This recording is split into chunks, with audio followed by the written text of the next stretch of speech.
Hello. The pandemic has shown us a few things over the last 2 years, opening our eyes to the importance of health, family, stability, and finances.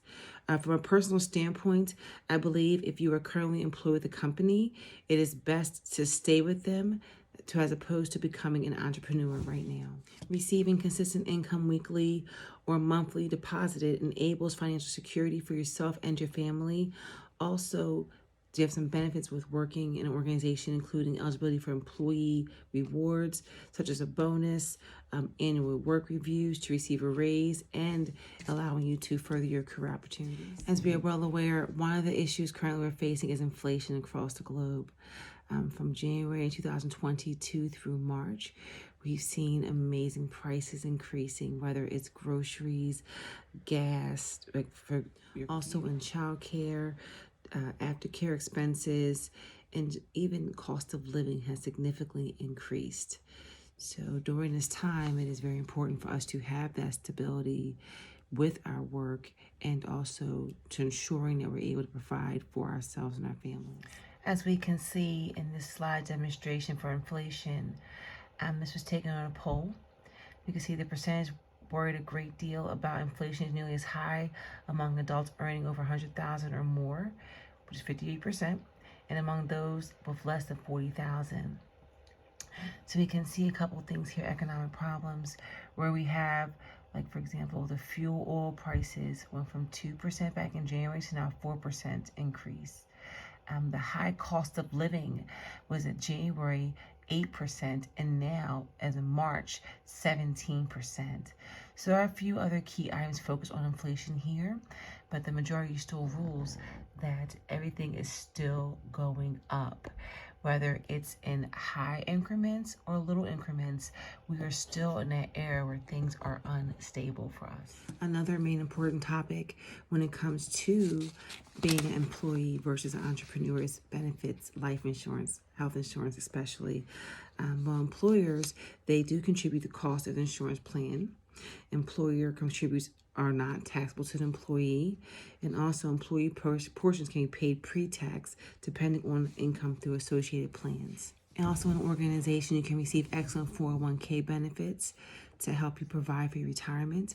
Some companies also will start matching you between 4% and 6% of what you as an employee contribute to. Also, there is something called tuition reimbursement, which allows you to further your education, to have an opportunity to develop further in your current job, or even outside of that opportunity. In the outside world, part of the organizations, one thing we need to consider is our current economic challenges besides inflation.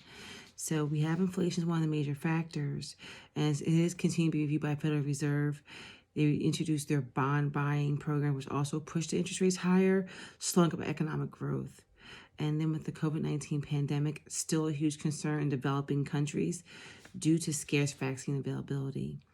Supply chains in these countries have rapidly increased in positive COVID cases. This has caused major shifts in production, leading into fulfillment delays for businesses.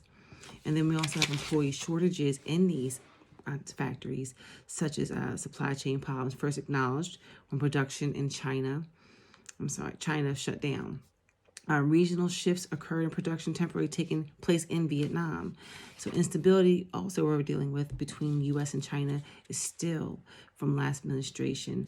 Economists advise we need to not ignore risk to the forefront. Touching briefly on these economic challenges faced, we can assure overall there will be shifts in the economy visible in the upcoming months ahead in 2022. Between the inflations and the inconsistencies and the kind of fluctuating relationship between U.S. and China, there is a lot of uncertainty still for our future, which is another reason why it is more of a risk of being an entrepreneur at this time, because there are a lot of uncertainties and there's no really way for you to secure your newly created business.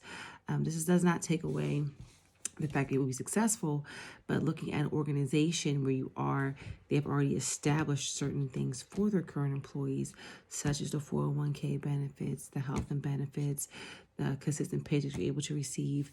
Even some companies have an action plan or a plan of action when situations do occur.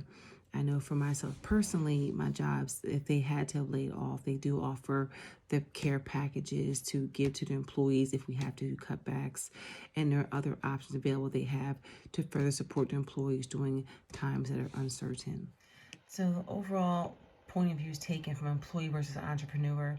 And being an employee, currently you have guaranteed income, fixed working hours, and you have your leave of benefits, health and benefits, and also job security. Whereas an entrepreneur, it is right now currently financial instability, long working hours, hefty investments made, greater risk on return, and high risk involved.